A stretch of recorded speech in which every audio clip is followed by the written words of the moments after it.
Meerut UP India. और ये Mawana road, ये से गंगानगर मवाना रोड से आती हुई मीनाक्षीपुरम रोड, और ये मीनाक्षीपुरम कॉलोनी, और ये मेरठ विकास प्राधिकरण के उपाध्यक्ष के नाम का बोर्ड, और सामने मीनाक्षीपुरम, और ये आवारा पशु ऑन रोड।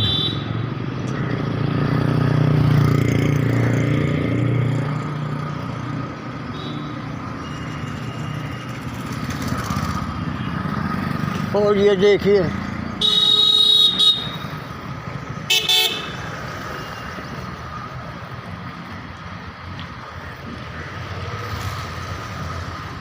ये जो रोड बनी 23-24 बड़े हुज्जत शोर मचाने के बाद ये रोड बनी है। हुआ ये, यहाँ एक चौधरी चंद सिंह के नाम पे बोर्ड ही बोर्ड है, मार्केट कुछ नहीं है। और इन्होंने वहाँ पर उस सड़क टूटी हुई थी, एक छोटी बच्ची, एक बच्चा जा रहा था इस सड़क बनने से पहले, तो वहाँ पर उनकी साइकिल गिर गई। हम थे वहाँ, हमने बच्ची को उठाया, बच्ची रोने लगी। उसने कहा अंकल जी हम रोज़ गिरते हैं पर कोई ध्यान नहीं देते, हमारे गार्जियन भी नहीं देते, और अब हमारा चोट भी लग गई, अब आप इसे कैसे अब हम कैसे जाएं। मैंने कहा बेटा होगी, सड़क बनेगी। इस मामले में, इस सड़क के मामले में भारत सरकार के सबसे कर्मठ काम करने वाले वर्किंग मिनिस्टर, वर्ल्ड लिस्ट में सेकंड नंबर नाम नितिन गडकरी जी को कहा गया। नितिन गडकरी जी ने उत्तर प्रदेश के सीएम योगी जी महाराज से बात की, दोनों की बात हुई, और पैसा नितिन गडकरी जी ने कहा जितना पैसा चाहिए विकास के लिए मैं दूंगा। मामला सोल, पैसा आ गया, पैसा नगर निगम को दे दिया गया। अब ये एमपी एमएलए ये नगर निगम के मेंबर होते हैं, और इनका जो पैसा है, ये फंड मिलता है लगाने के लिए जनता के लिए, वो किसी की इनकी जागीर नहीं है। किसी भी पार्टी का एमपी एमएलए है, वो विधानसभा और लोकसभा में इनका रिकॉर्ड जाता है कितना पैसा इन्होंने अपने एरिए में इस साल खर्च किया पब्लिक के काम के लिए।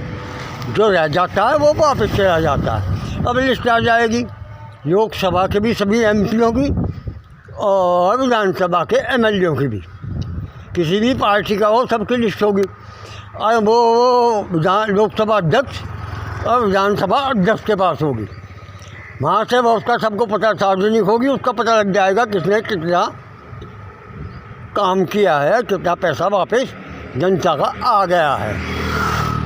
तो ये जो सड़क बनी, अब यहाँ इस कमेटी के चुनाव में 3-4 पैनल हैं। देखते हैं 22 तारीख को चुनाव है मीनाक्षीपुरम विकास समिति का, और सब अपने अपने दावे कर रहे हैं हमने ये करवा दिया। असल में तो बात ये है, कोई भी कमेटी एक 25 रुपये का लेटर मेरठ के डीएम को नहीं लिख पाई कि हमारे यहाँ पर ये प्रॉब्लम्स हैं। अरे जब आप शासन को जानकारी नहीं दोगे, उत्तर प्रदेश शासन का सबसे कार्यकारी डीएम होता है हर जिले में, जब तक वहाँ बात नहीं आएगी लिखित रूप में, तब तक कागज़ आगे कैसे बढ़ेगा। अगर वहाँ कागज़ जाता तो डीएम साहब नगर निगम को लिख देते तो काम होता। तो ये मामले हैं, अकल नाम के चीज़ नहीं। इनका तो ये हिसाब है चूहे को मिली कत्तर बजाज समझ बैठे। और ये जो स्पीड ब्रेकर रोड पे हैं ये भी बाद में लगे, यानी ये नीले बदनाम ड्रम जो हो गए थे ये रखे हुए थे। इनको देखकर आम पब्लिक के दिमाग में क्राइम ही आता था। और ये अब आप देखिए यहाँ पर ये पार्क आ रहा है बी ब्लॉक का, एक पीछे निकल गया पार्क ए ब्लॉक का अल्फा पार्क, वहाँ भी गंदगी लगी हुई है, बड़े आदमियों के घर हैं, यार गंदगी